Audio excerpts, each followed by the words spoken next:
Good morning. I want to spend a little bit of time with you this morning and highlight some of the work that's been done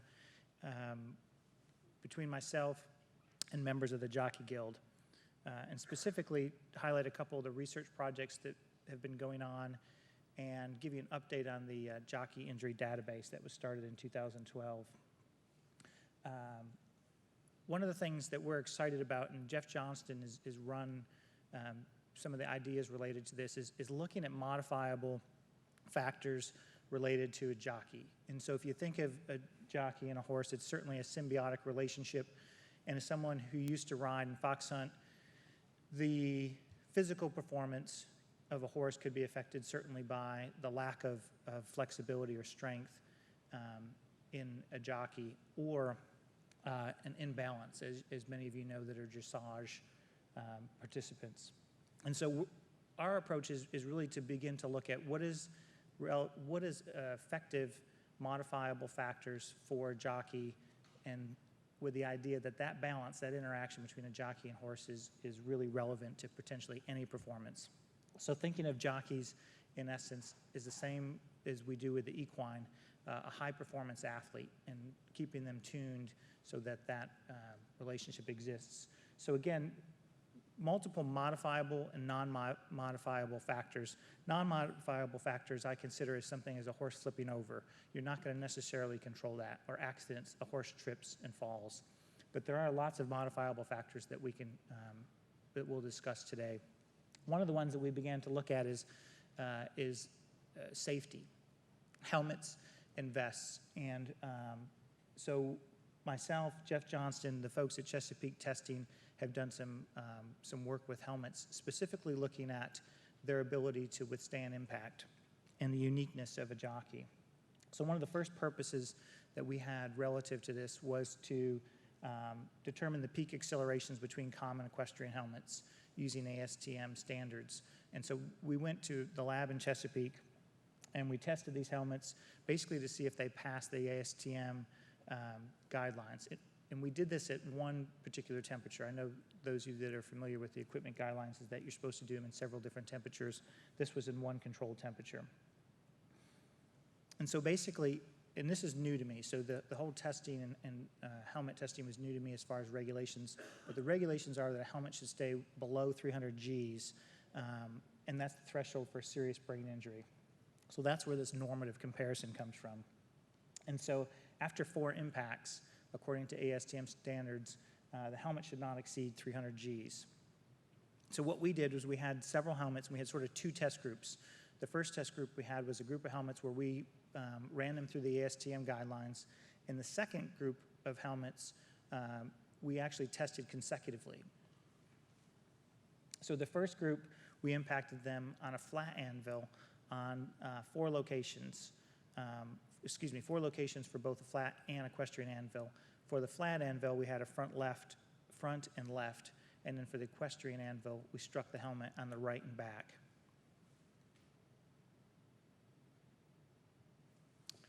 Can we pop into that video?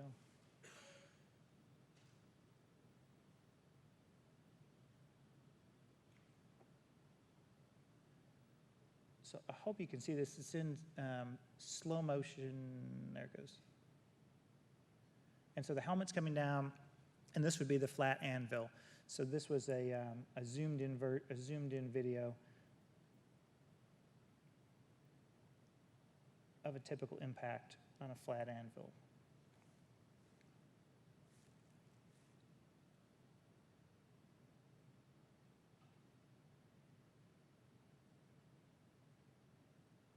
Okay, you can go back to the slides. Thank you. And then this is a picture of the equestrian anvil. So the helmet struck twice with a flat anvil and 2 times with an equestrian anvil. And I don't think this video is working because it's an Apple video that was embedded in there on the equestrian anvil. But basically, that is the setup. So the helmet would come down and strike standard distance and strike the equestrian anvil. And so these are the helmets we tested. Standard helmets, probably the most common helmets that are used by jockeys, a GPA, a Charles Owens helmet, a LAS or LAS, a U of F Champion, and then we had a special production Troxel helmet, which is probably more commonly used in recreational riding, and a Calente-style riding helmet that was, I believe, produced in Argentina.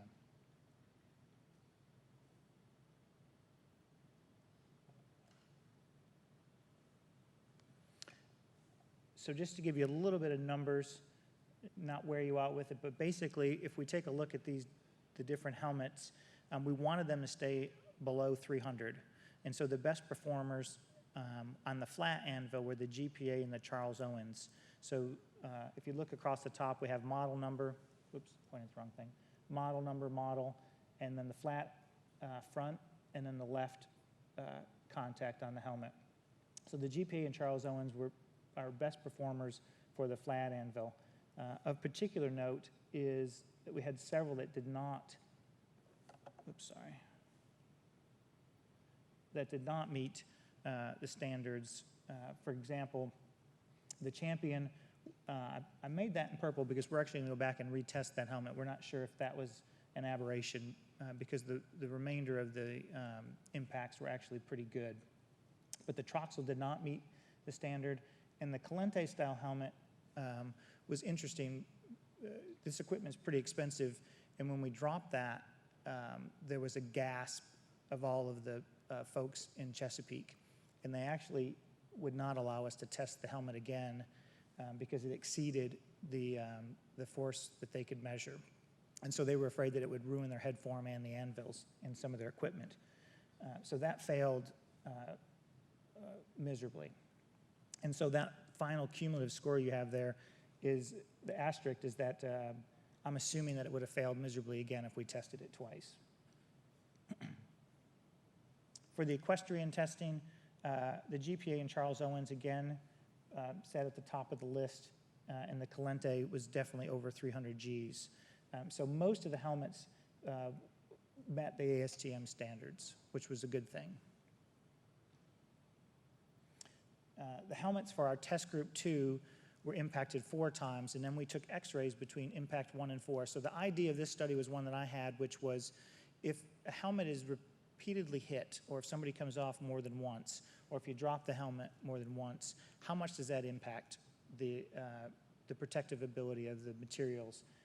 I used to still ride once in a while. I've had some old helmets. I was sharing last night at dinner that I have an old hunt helmet that I just couldn't part with, that I've probably came off 5 or 6 or 7 times over the years, and finally, was smart enough to realize I needed to replace it, and need to replace it anytime there's a second impact. So this is one that I thought was interesting. The other thing that was cool is the Chesapeake testing group had the capability of scanning these helmets, so we got to take a look at what happened to the materials as they were smushed. So our purpose was to determine the peak accelerations following repetitive impacts. And our dependent variables, what we measured was the peak acceleration, and then we started to look at the deformation of materials, and this is something new, a different way of sort of looking at it, and it's not perfect in as far as being able to make sense of the numbers. But if we look at the percentage increase from a repetitive impact, the Charles Owen was the only one that if it was struck on the same time on the top of the crown of the helmet, remained below that 300 Gs. So that was pretty interesting. But you can see the increase of each subsequent hit. So from time 1 to time 2, there was a 16% increase. From time 1 to time 3, 48% increase. And from time 1 to time 4, a 70% increase in the forces. Versus you can see that the values get up to 219% change from number 1 to number 4. And so what I tried to do in this picture is basically get a sense of all the green are those values that fell below 300, so they're within that ASTM standard. And then the red is that 300 range, and then the yellow with the red font is something, in that higher 400s, the 500 range. So interesting in most cases that if you consecutively hit a helmet, you're going to definitely have an increase in the amount of force that's generated. And so this is just another depiction of that. If you're thinking of 300 as the level, after 2 times, the majority of helmets are still below that 300, but after a 3rd impact, most of them fail, and certainly after the 4th, most of them fail other than 1. The other thing we looked at, which was, I think, a little bit unique and sort of interesting, is what happens to the materials when the helmets were hit. So for instance, this was a champion pre-drop. And we came up with a way of looking at sort of the distance between the pad and any gapping that took place. And as you will see in the next couple slides, depending on the helmet configuration, it's not a perfect process or perfect analysis. But to start out, for instance, this champion the pad was 23 and the gap was around 4. After the first drop, the pad thickness dropped to 15, and obviously that gap increased a little bit there. And then after the fourth drop, more substantially, the padding was smushed and that gap was increased. The amazing thing and the important thing, the take-home message, is that this helmet looked just fine. So basically, people could be riding and have helmets that have had impacts, and you could look at them and not tell a difference. And so this is the challenging part when you think of how do you enforce this opportunity? How do you enforce someone not using a helmet that's defective? And we're hoping that as the technology improves in the next few years, that there'll either be sensors or there'll be some way of measuring if a helmet's had an impact of greater than 300, and then we'll have an easy way to replace it. Because I think it would be a little too cost prohibitive to have MRI at every track, obviously. Another example of a did I go back? Sorry, I'm going to pop back one time. So this was a table of all of the different padding sizes or padding changes. So this was that sort of pre-pad, first pad thickness, and you can see that in most cases it's going to change in many of the helmets in a similar pattern, and then depending on the materials inside of it, our sort of hypothesis that they would all or decrease after subsequent impacts isn't correct, just because of the way of measuring the materials. Here's a Charles Owen. So if we take that same example, our pad thickness was 20, and the pad thickness to the closest part of the helmet was around, I think that's 18. And so on subsequent hits, you'll see that there's less of a change. That pad thickness, the secondary pad stays around 18. The first pad changes just slightly, and then a little bit more after the fourth hit, 18 to a 13, and basically an 18 to a 17. So that dual material actually seems to provide more capability of absorbing those forces without deforming.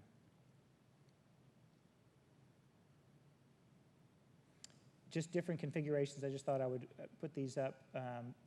Initial pad thickness is 23 for the U of F. The gap was 1.5, and as we increased it, it went down to 13, and then 5.2, and then 6.5 and 9.83. And that was sort of the initial idea is maybe if we looked at this, we could come up with a consistent way of saying which of these helmets was more effective as far as not allowing the same pad deformation. And you can see that, I'm going to go back one, is you can see the troxel material is slightly different, and so that pad thickness and gap difference isn't consistent with some of the other helmets. So what's the take home? Manufacturers will say you should replace a helmet after one hit, and I would agree with that. But I think it's also useful information to know that you can still, in most helmets, will perform below the standard after 2 subsequent hits.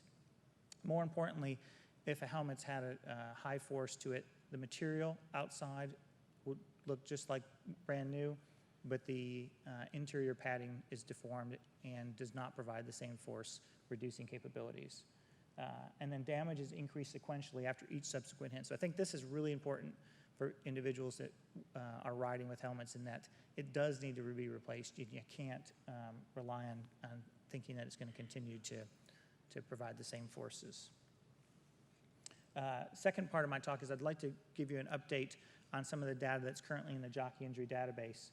The Jockey Injury Database was developed in collaboration with the Jockey Guild, Keeneland, the NTRA, and the Jockey Club. And I think we are around 699 entries. And every entry or incident in the database is if a jockey came off a horse. it doesn't necessarily mean that every incident is an injury, and I'll give you a depiction of the data as we move forward relative to those incidents.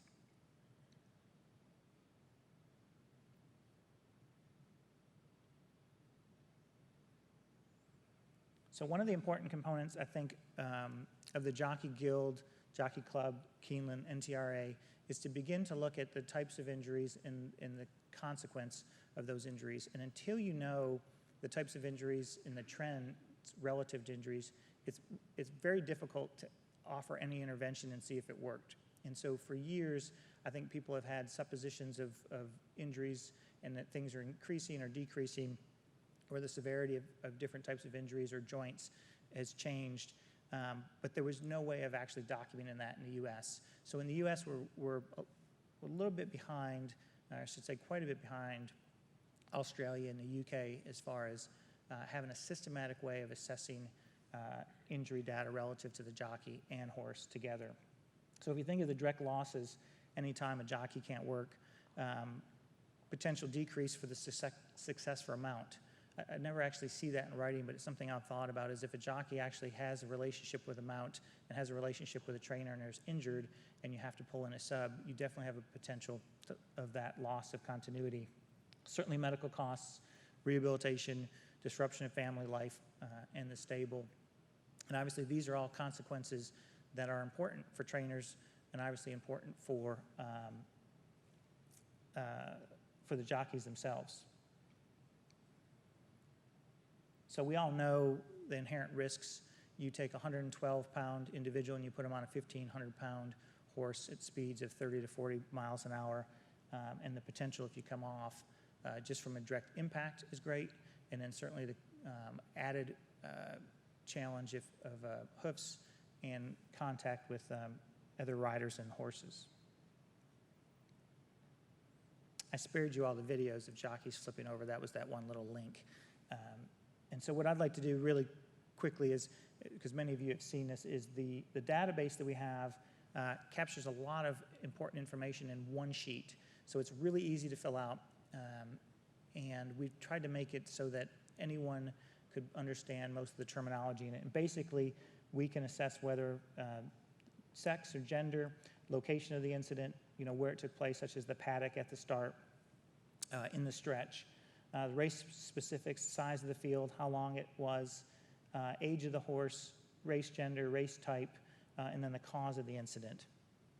In addition, we have result of the incident, whether that person was actually injured or non-injured. And so you'll see in the database today that we have several incidences where people have come off, but they weren't injured. And what I went back and did this year, because we're starting to get enough data to run some comparisons, is to look at just those injured individuals in addition to the full cohort. And then we're also interested in the medical staff. Who is treating these individuals and how are they being referred, and what is their standard of care? So if you think of standard of care in other sports, there are expectations for emergency management in football, baseball, soccer, everywhere from middle school to high school to college and professional sports. And that's not always the case in racing, which I found interesting. So the medical personnel at a track can vary quite differently. And then was the individual hospitalized? And then we're also beginning to look more at the type of helmet and the helmet certification and types of body protection, so that we can get a better sense of, are there trends in the future relative to injuries specific to particular protective equipment.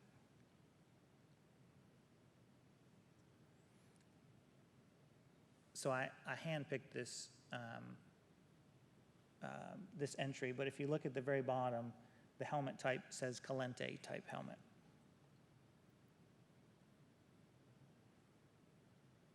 And we also have the nature of injury, whether there were fractures, sprains, strains, and then what body part was affected.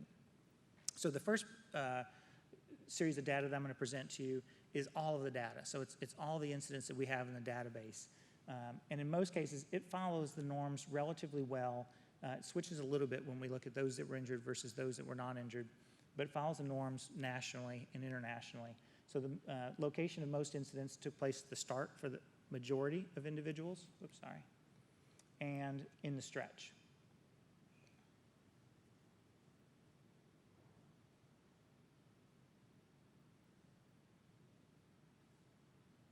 And 32% of those incidents for all of the individuals we have in the database took place at the start, and around 24% took place in the stretch. It's going to be somewhat important because I'll show some slightly different data as we look at the injured population. Cause of the incidents, most commonly thrown by a horse. The breakdown for everyone that was thrown, 50% were non-breakdowns of the horse, and approximately 20% resulted in a breakdown of the horse. So either being thrown is obviously the number one factor, and then clipped heels comes in second. Result of the injury, so did the individual return on the same day to ride, or was there a non-injury? So anytime someone came off, we have the information, they were evaluated, there was a form completed for the folks in the database, and in this case 402 were non-injured, 61 returned to ride the same day that were injured, and 212 did not return the same day. So that's about, of our total database, 60% of the incidents we have were non-injuries, and approximately 30% did not return the same day. Cause of the injury makes sense. In most cases, it's a fall, less likely to be kicked by a horse or trampled by a horse if we look at the aggregate data.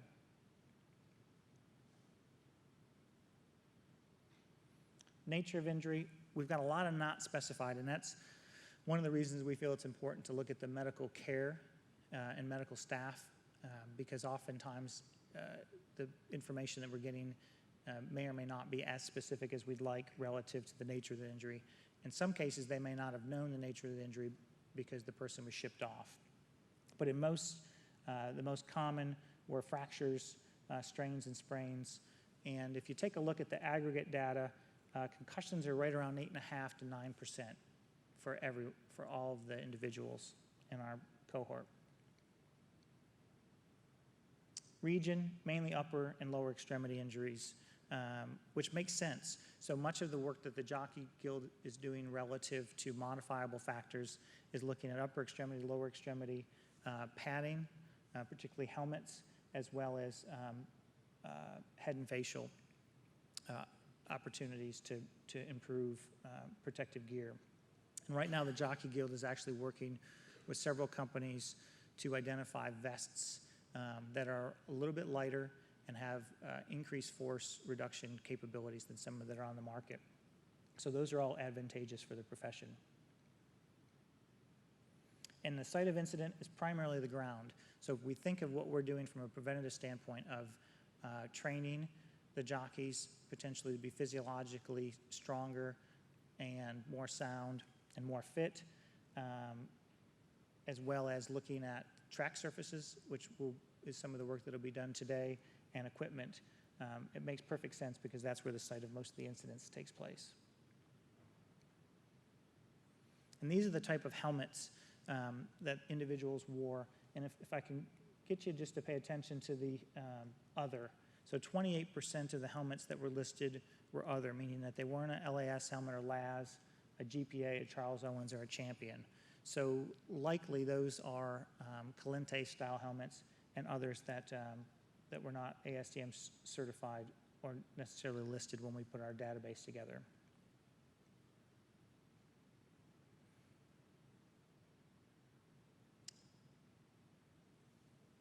Again, vests, there's a variance in the types of vests that individuals are wearing or the ability to document the type of vest, and that's something we're working on. But primarily, sort of a Phoenix vest or Tipperary vest is the most prevalent that could be identified. So this is our injured group only. So what I did is I took out anybody that came off a horse and it wasn't injured, and I went back to look at the percentages specific to those that were injured. And if you remember from the slide before of all, it was more dichotomous relative to at the start and in the stretch. And I think if you take a look at those individuals that actually sustained an injury, it's more diffuse as far as where the injuries occur. Certainly in the stretch is high, at the start is less. So what that leads me to believe is that there are a number of those incidents where someone's come off a horse at the start but didn't necessarily get injured, and that the more serious injuries are taking place in the stretch and in that final turn.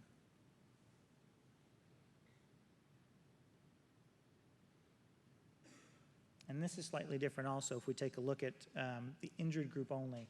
So 32% that were thrown by a horse as the cause of the incident was a non-breakdown. 30% of those that came off that were injured were the result of a horse breakdown. So that's a higher number than we had if you looked at all the times that somebody came off. Clipped heels increased quite a bit. So that was an indication of when that's happened, there was a higher chance of injury. And being thrown or pinned by a horse in the gate, that percentage increased quite a bit as a cause of injury in individuals that specifically sustained an injury.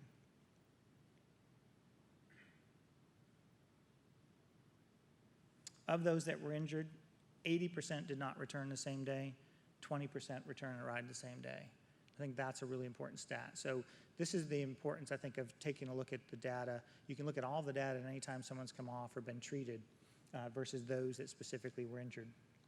So 80% of jockeys that were injured did not return the same day, and 20% did. And 80% of those were injured in a fall, which makes sense. Types of injuries, fracture, strain, and sprain were still the most prevalent. And we had a lot of not specified, which I think are those that were probably transported out and did not have a diagnosis at the time. But in that injured population, just those that were injured, if we took all the data, which is going to make it a little bit more specific, it's closer to 9.1% of those suffered a concussion. Injury region, lower extremity and upper extremity injuries were the most prevalent, and that's pretty similar. And again, this is no different if we looked at the injured only. It's still in that 28% of the range of individuals who are wearing a helmet other than those that we had identified as being most prevalent for ASTM guidelines. And the ground was the most prevalent site of the incident. So some take-homes and some thoughts relative to this data and what we've been doing is of those 232 injuries, 79% or approximately 80% did not return the same day, and 21% of individuals were able to return the same day. So anything, as we're working and moving forward, this is an important statistic as we think about trying to increase the capability of a jockey to withstand any contact, as well as improve protective equipment and conditions.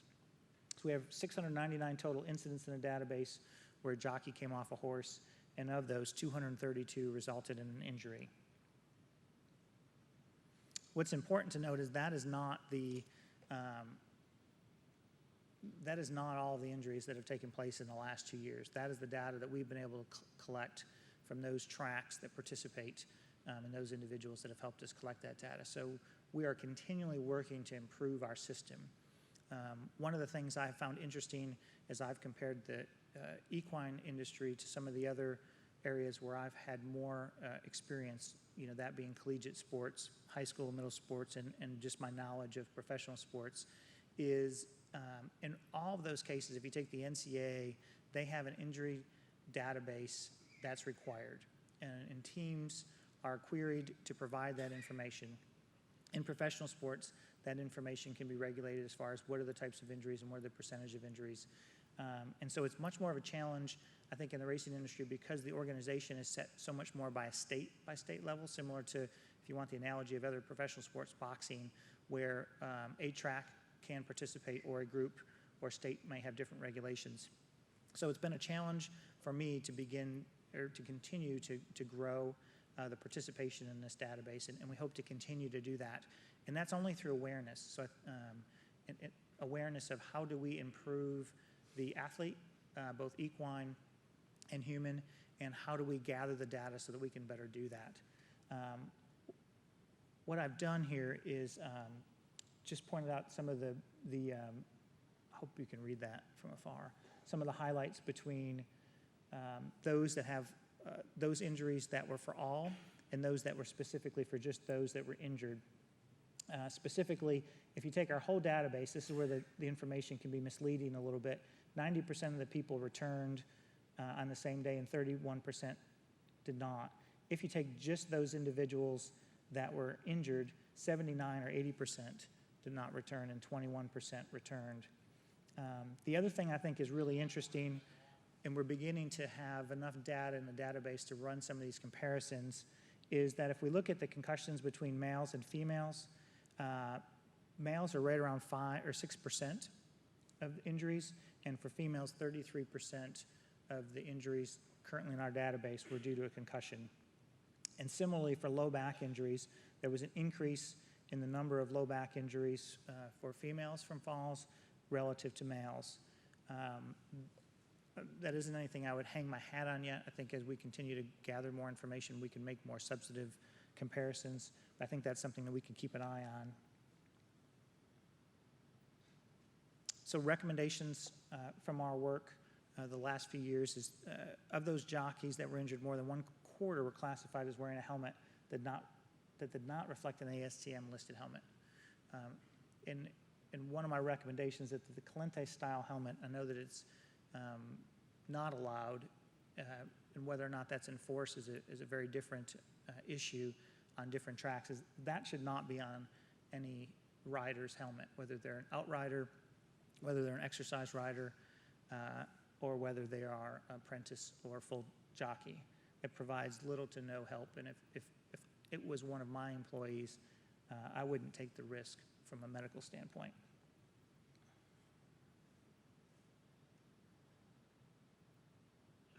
We continue to grow the database, so I'm excited. This spring, we'll have, I think, a decent little sample to compare incidents specific to Keeneland. And last year, when I spoke of how important it is to be able to gather that data. The only way you can gather that data is have the total number of races and be able to collect the injuries relative to that, specifically to that track or to a number of tracks. And so we're doing that at Keeneland. We've got the data from the fall, spring meet. We'll add another fall spring meet to that and begin to at least be able to look at some incidence data relative to the specific races. My goal, my hope is that we can do that on a more national level and begin to have that comparison for the United States. Again, a really important thing that I didn't mention at the beginning is this is all unidentified data or de-identified. And so when we receive this information, all we have is the types of injuries and the information relative to the injuries. I have no idea what track it came from. I have no idea what jockey was involved. And so it's so basically we are just looking at the numbers. I know that's been an issue in the past, and as I've worked through some conversations, particularly from an insurance standpoint and a track standpoint as far as HIPAA and concerns that the information could be used against a track. We have no idea. I have no idea where this comes from. So if that's an issue, or as you're going back and working with the folks from your own regions and jurisdictions, if you can help us help you, we would appreciate it very much. Future considerations.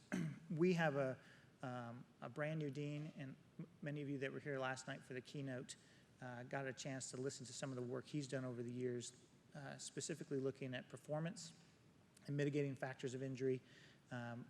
More recently, in the last few years, related to warriors and folks that are in our military. And his background prior to that was in sports medicine. And so we have the capability at the University of Kentucky, and it will increase now that he's here, to be able to do more assessments and specific assessments. And so future considerations, I'm hoping that we can assess and seek to improve performance, physiological output, nutrition, injury prevention for jockeys, just like other sports. And I equate this to, if your linemen aren't strong, your quarterback's going to get injured. If your point guard can't get the ball up and down the court, then your big guys are going to suffer and you're not going to score. If they're fatigued at the end of the game and they can't hit that shot from the three-point line, then you may not win the game. So in much the same way, the potential influence of jockeys and their performance on the performance of the horse is something I think that we can continue to grow, and I'm excited to see that grow. We've had some really good momentum in the last year. The database numbers have continued to increase. I think more people, and particularly the jockeys, are more aware of that this information is really there to help them. The Jockey Guild has been working tirelessly to look at equipment modifications and assess equipment. And one of the things that Jeff has done with his work with the helmets is actually begin to look at the low impact velocities that take place when a person comes off a horse and whether or not helmets are actually effective at reducing those. They're definitely effective, or most of them are effective at high impact loads, and some are, he's finding some really interesting data relative to their effectiveness on low impact and different types of surfaces such as dirt and turf. The other initiative I think that's really exciting is this year a research and education committee has been formed with multiple entities, the Jockey Guild included, Jockey Club, NTRA, and that's exciting. So they've met several times. Jeff has presented some data. I've talked through some data, and there's some real movement to begin to organize that in a more systematic way into the future. So some thoughts to ponder. Horse racing is similar to other sports, and there's certainly an emphasis on public perception. And thinking of the equine athlete, the industry has done a great job, I think, over the last 4 or 5 years, based on some high-profile breakdowns and some issues that are, not so positive. And I think in the same way, if you think of the horse industry and equine industry, no different than any of the other sports. They're all dealing with issues that have the public eye on it. And because of mass media, public perception can change so quickly, information can be sent so quickly. So I think as we think about the industry, both from a jockey perspective and an equine perspective, that symbiosis is important. So if somebody comes off and is killed as a jockey, that's not a good thing. That's not great public perception. The reduction of injuries so that people can ride and continue to ride is better for the sport, just like any other athlete. So increased awareness of long-term health. If you told me years ago that we would be talking about the long-term health of football players because of concussions and osteoarthritis, I would have never believed you. If you told me that mothers would be organizing to fight or to change rules in USA Soccer to reduce heading in women below 14 years old, I would have never believed you. So many of the things that we are looking at from a sports perspective are actually not that immediate, can you win and can you perform? It's the long-term consequences of both the industry and the individuals and animals that are participating. Other considerations, the majority of injuries that I reported on or that we're gathering are from falling. So the better condition an athlete, the better protection that we have, the better identification of potential long-term sequelae, the better that we can, the better product you can deliver as an athletic, as athletes. We need to continue to think of other ways to make changes similar to other professional sports. Professional sports have done a better job at different levels relative to the organization and collection of data, and they are beginning to respond better related to some of the long-term implications of injury.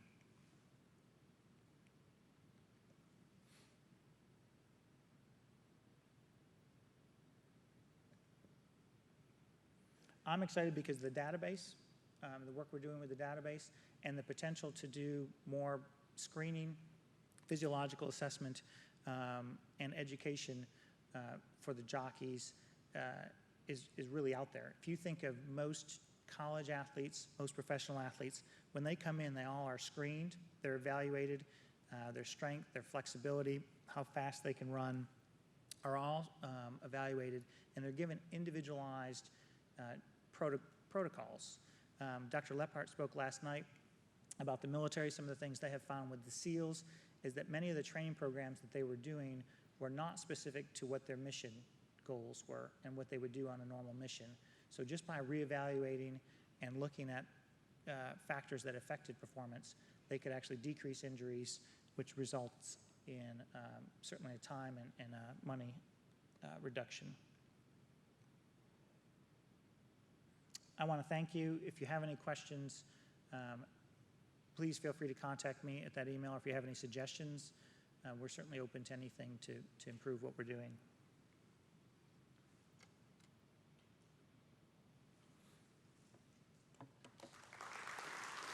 Any questions?